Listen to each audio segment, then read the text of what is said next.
자, 우리가 한번 마무리 지어보죠. 그래서 이제 1시간 정도, 분량만 정도는 좀 남은 것 같아요. 자, 챕터 2, 3이 뭐냐라고 하면은 하나는 사회문화에서 연구 방법이고 또 하나는 우리가 사회문화 현상에서 자료 수집 방법입니다. 그래서 연구 방법하고 우리가 사무현상의 연구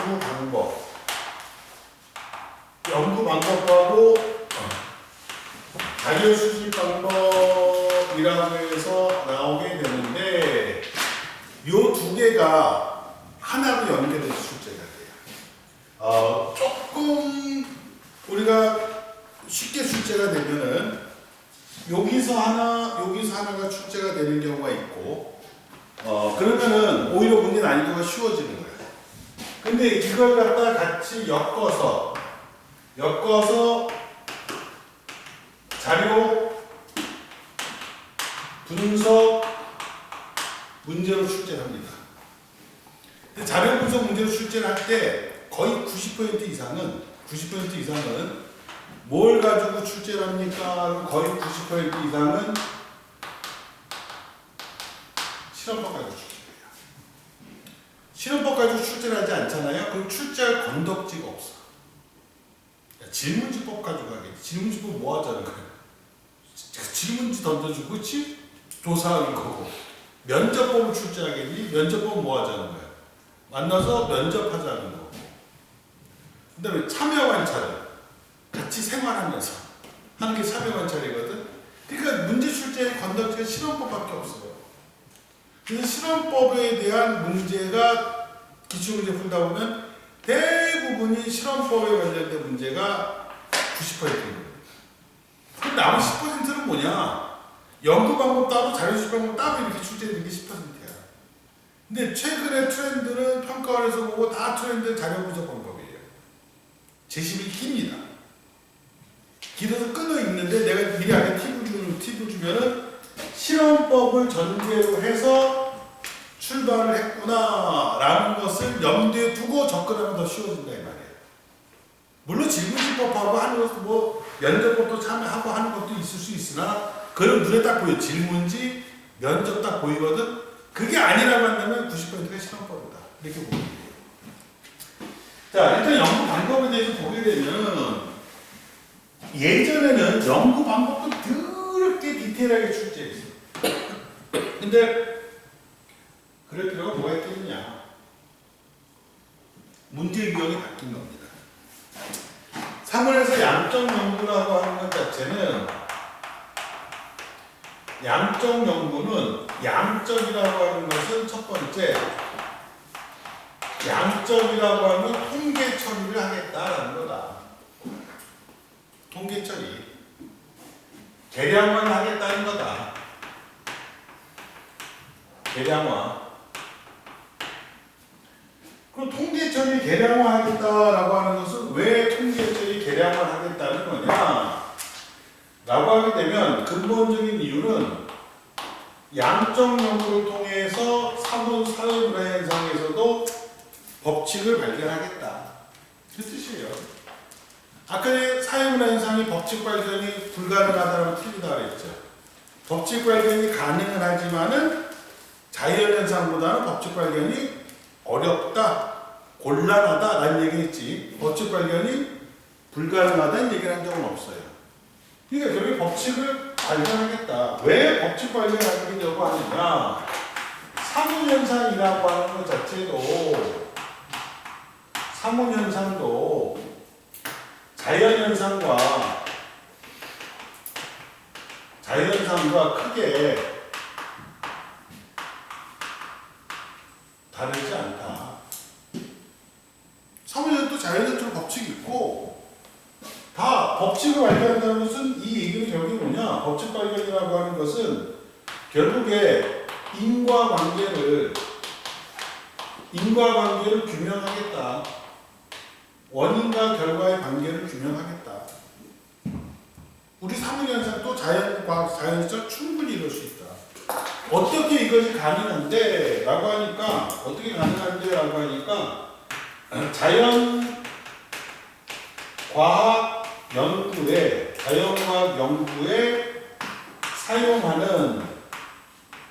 사용하는 방법을 갖다가 우리도 사용하면 된다.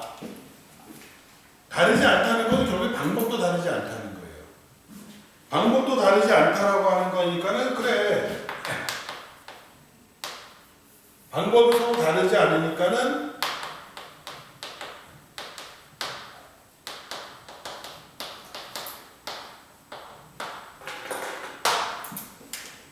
방법론적 이론이라는 게 키워드입니다. 그래서 양적 연구하면 무조건 방법론적 이론이야. 그러니까 자연현상과 사무현상이 서로 다르지 않기 때문에 자연에서 연구 방법을 가지고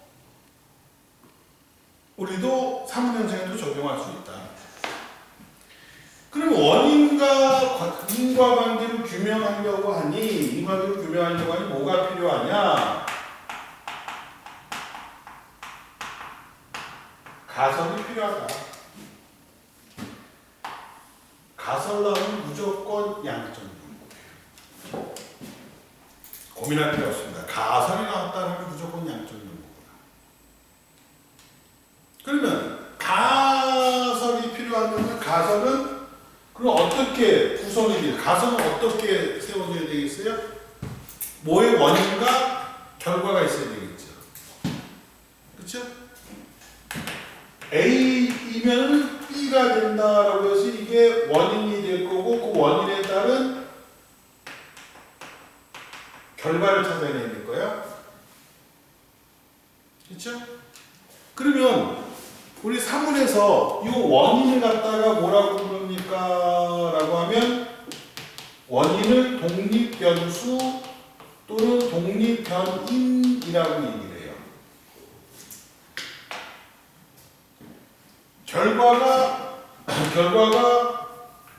결과라는 것은 종속변수, 종속변인이라고 얘기합니다. 여기서 선지가 만들어져요. 자, 선지 하나 만들었어. 방법론적 이론은 선지 하나 만들었어요. 법칙 발견 선지 하나 만들었어요. 그리고 여기서 어떤 선지가 만들어지느냐라고 하게 되면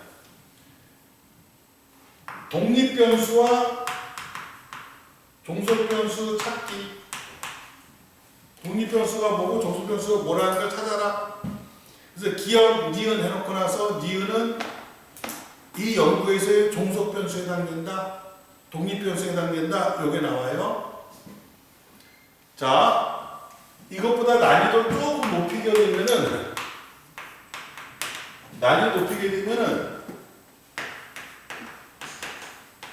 가설이 맞는가 틀리는가를 묻는 문제가 나와요.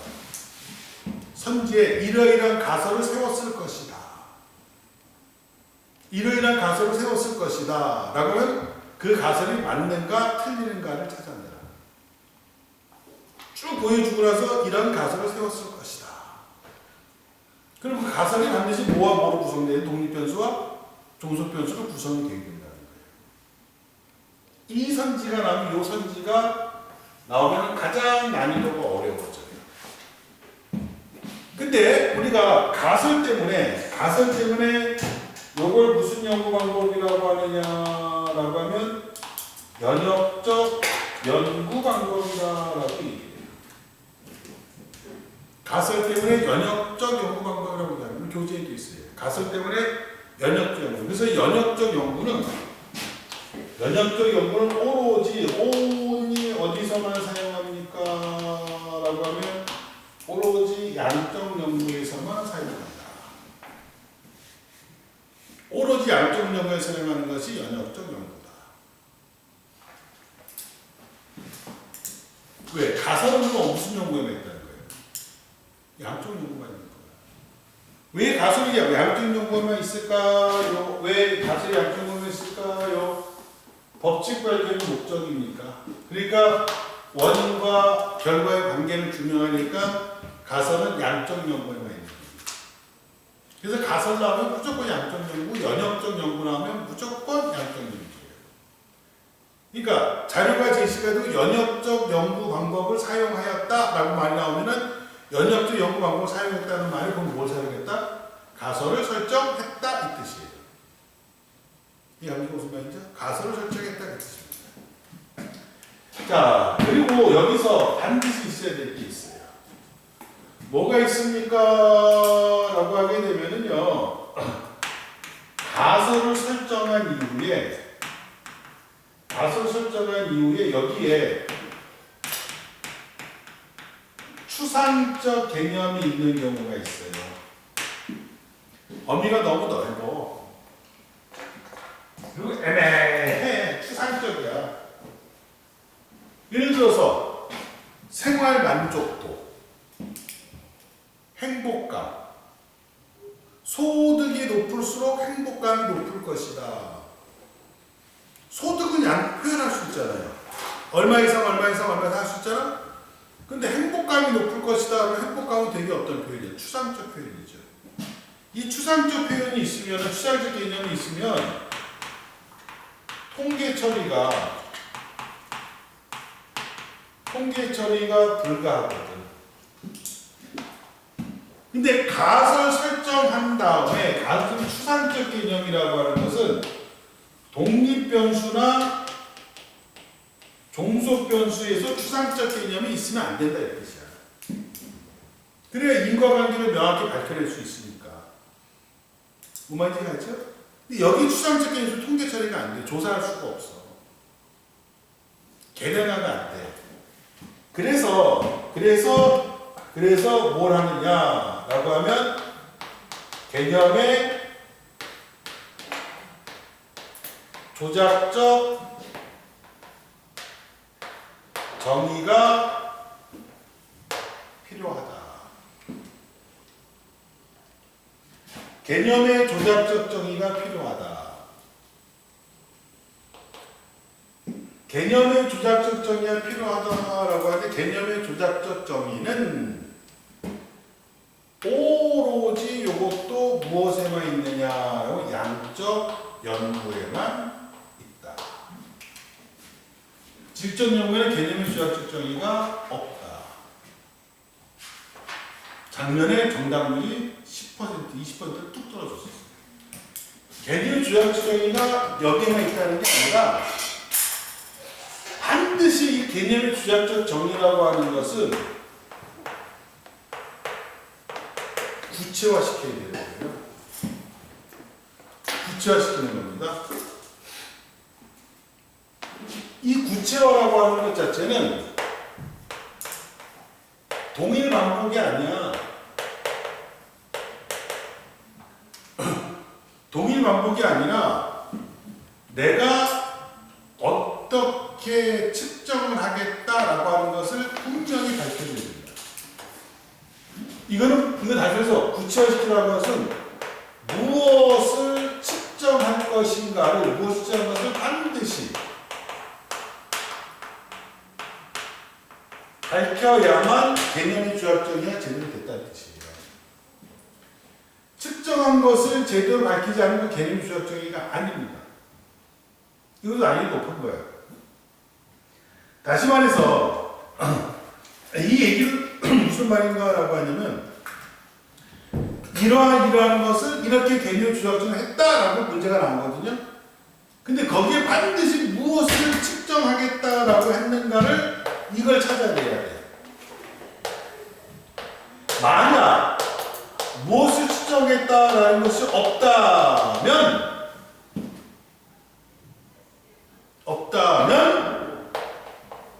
개념의 조작적 정의가 이루어지지 않은 겁니다. 양적 연구만 잘 기억하면 돼요. 시험 양적 연구만 나와 질적 연구 거의 안 나와. 실험법 자체가 양적 연구이기 때문에. 그러니까 반드시 무엇을 측정하겠다는 것이 있어야 됩니다. 그것을 밝히지 않았다라고 한다면 개념의 조작적 정의가 잘못된 겁니다.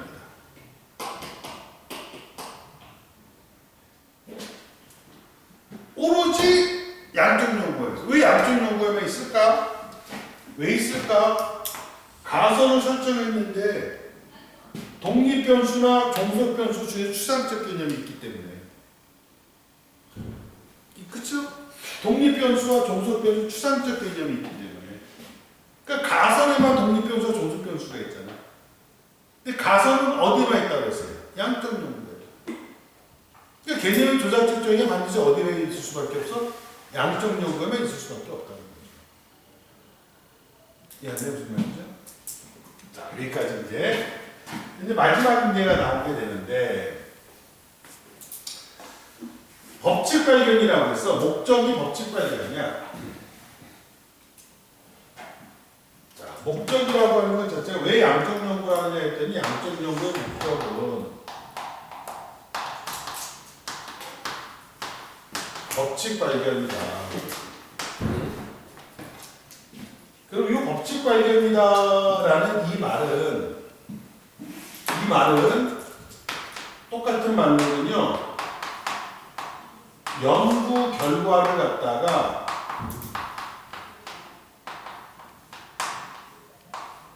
일반화시키겠다라는 말하고 똑같아. 연구 결과를 일반화시키겠다.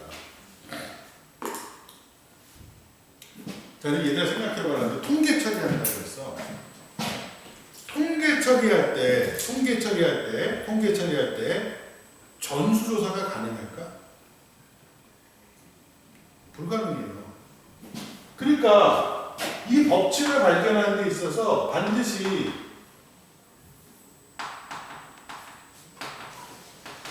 표본 연구를 할 거예요.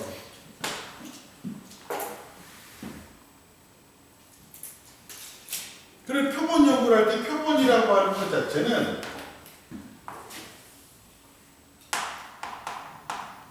전체 집단 또는 모집단에서 일부의 표본을 뽑아내는 거야. 그렇겠죠? 표본을 뽑아냈어. 자, 그런 다음에 이 표본을 연구해서 연구 결과가 나왔어. 오케이?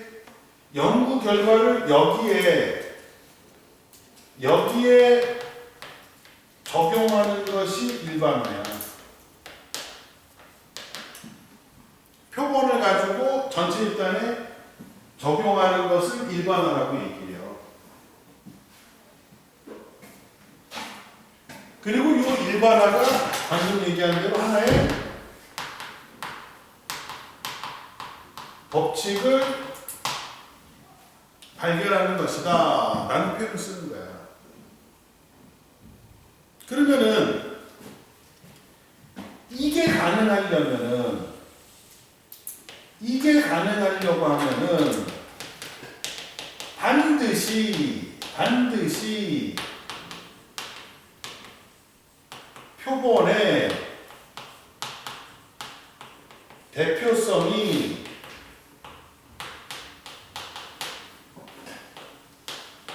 있어야 한다는 거예요. 표본의 대표성이 없으면은 일반화시킬 수 없어. 누가 서울시장이 될 건가요? 물어보겠습니다. 경기도민 1000명을 대상으로 누가 서울시장에 적합한가를 물었습니다. 이런 연구할 필요 없어요. 표본이 맞지가 않아. 서울시장이 적합도를 조사하겠다는데 갑자기 경기도민 1000명을 왜 표본으로 추출해? 누굴 표본으로 해야 돼? 서울 시민을 1000명을 추출해야지. 이게 가장 무슨 말인지? 그 대표성이 없으면 맨날 조사해봤자 그 연구 결과를 일반화시킬 수 없다라는 겁니다. 그런데 놀랍게도 모든 기출문제에서 놀랍게도 표본의 대표성이 없다가 모든 기출문제에서 출제됐어요. 단 한 번도 표본의 대표성이 있다라고 출제된 적이 없어요. 그래서 N생들은 압니다. 표본 대표성이 있다? 아예 틀렸고 바로 선지에서 건널 거예요. 단 한 번도 표본의 대표성이 있다고 출제한 적이 없어. 왜? 시험 문제는 N주생을 타겟으로 출제하지 않습니다. N주생은 교육 목표 방침에서 배제되는 애들이야. 그럼 누가 타깃이야? 고3이. 모든 교육 정책은 현역의 학생들을 대상으로 하는 거지 N주생을 배려하진 않아요.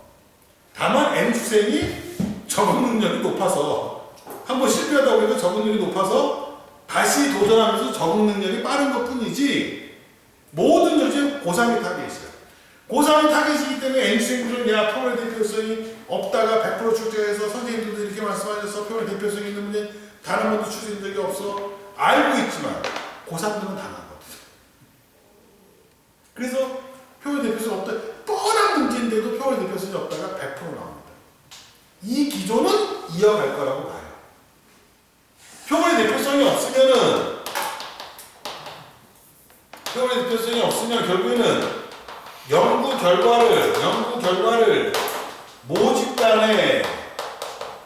모집단에 일반화하는 것이 가능하다 불가능하다 일반화하는 것이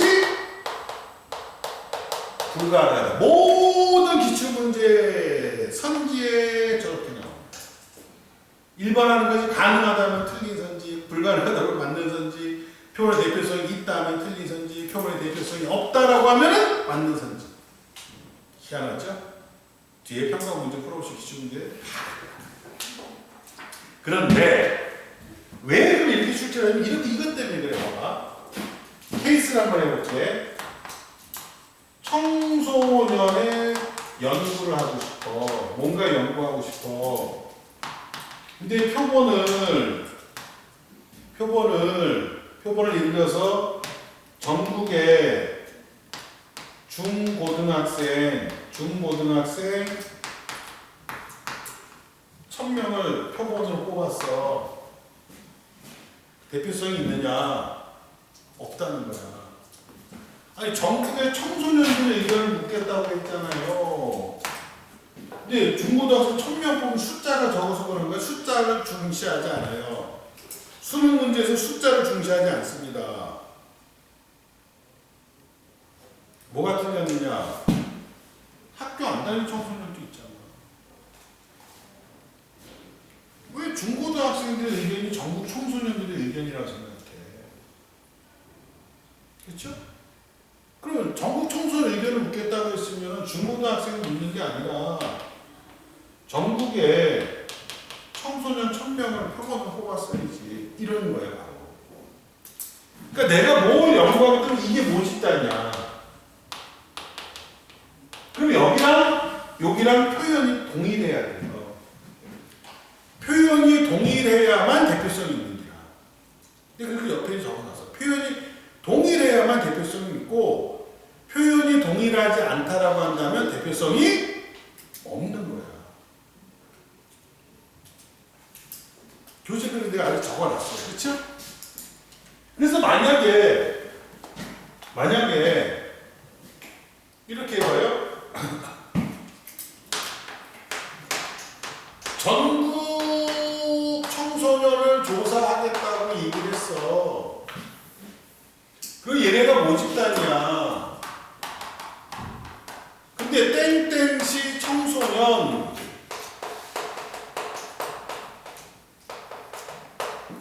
1000명을 조사했어. 그럼 얘네 표본이잖아요. 청소년 중에서는 청소년 표본의 대표성이 있다 없다? 대표성 없다. 전국 청소년 중에서 뽑아야 되는데도 땡땡시 청소년 뽑아봤자 이 땡땡시 청소년이 전국을 대표하는 게 아니야. 그쵸? 그러니까 이 경우도 이 표현이 서로 다르니까 대표성 없다. 그래서 대표성 없다는 게 계속 시험 문제는 그럴 때 마치 대표성이 있는 것처럼 나오거든. 그러면 땡땡 청소년 1000명을 조사했다? 이 연구를 버려? 아깝잖아. 그럼 이건 누구한테 일반화할 수 있다는 거야? 모집단이 누가 되면 돼? 땡땡시 청소년에게는 일반화가 가능한 거죠. 그렇지? 전국 청소년을 모집단으로 했을 때 일반화가 불가능하지만 땡땡시 청소년을 모집단, 전체 입단으로 했다라고 한다면 땡땡시 청소년 1000명을 표본으로 했으니까 이 연구 결과는 여기에 대한 일반화가 안 되지만은 여기에다가는 일반화가 가능하다. 이게 모집단이라고. 그렇죠? 이제 한번 역으로 이렇게 부를 때가 되지 않았는가? 나 한번 물었으면 좋겠어요.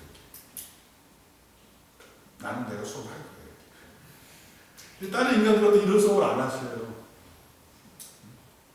이렇게 한번 물어보게 되면은, 일반화 안 된다고 했는데, 표본 대표성 없다고 했는데, 그렇죠. 이거에 대한 표본 대표성은 없으나, 이거에 대한 표본 대표성은 있을 수 있어요. 이해가 무슨 말인지? 그 사례를 보여드려요. 자, 그런데 최근에는요, 최근에 또 트렌드가 어떻게 되냐면,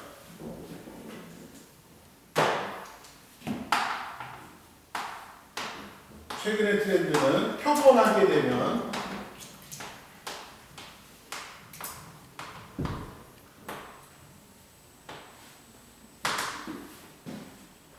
명까지 밑줄을 쳐줘야 됩니다.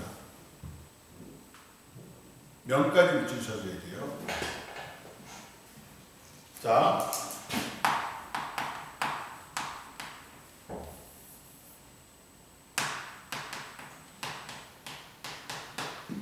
정부의 시장의 생각을 듣기로 했어.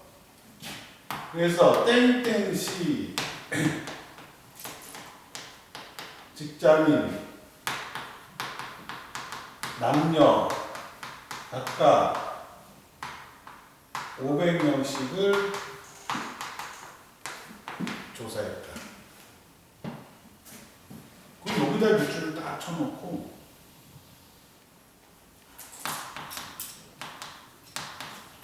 표본이다 이렇게 출제해요.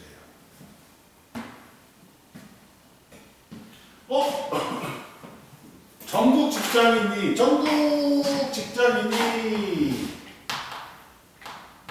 전체 집단 모집단이니까는 땡땡 직장인이 표본이 될 수 있지 않나요? 대표성은 없으나 대표성이 없다서 표본이 아니라고 얘기하면 안 돼요.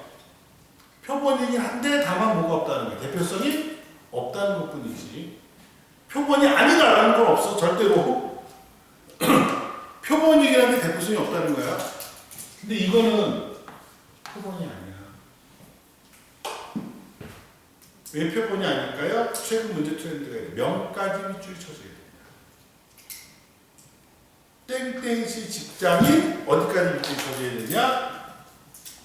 직장인 남녀 각각 500명. 여기까지 밑줄이 쳐져야 표본이 되어집니다.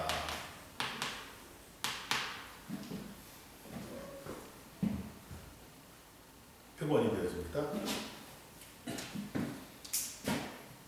이거 또 최근에 또 어떤 식으로 인자를 전국 직장인 해놓고 나서 땡땡시의 직장인 남녀 각각 500명을 이렇게 또 조사했단 말이야. 땡땡시 직장인 남녀 각각 500명 조사하겠다 라면서 여기다 딱 밑줄을 딱 쳐놓고 기억 붙여놓고 니은 해놓고 나서 기억은 니은의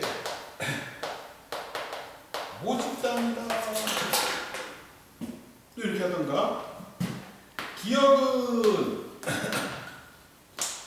모집단, 니은은 표본이다. 이렇게 출제를 하거든요.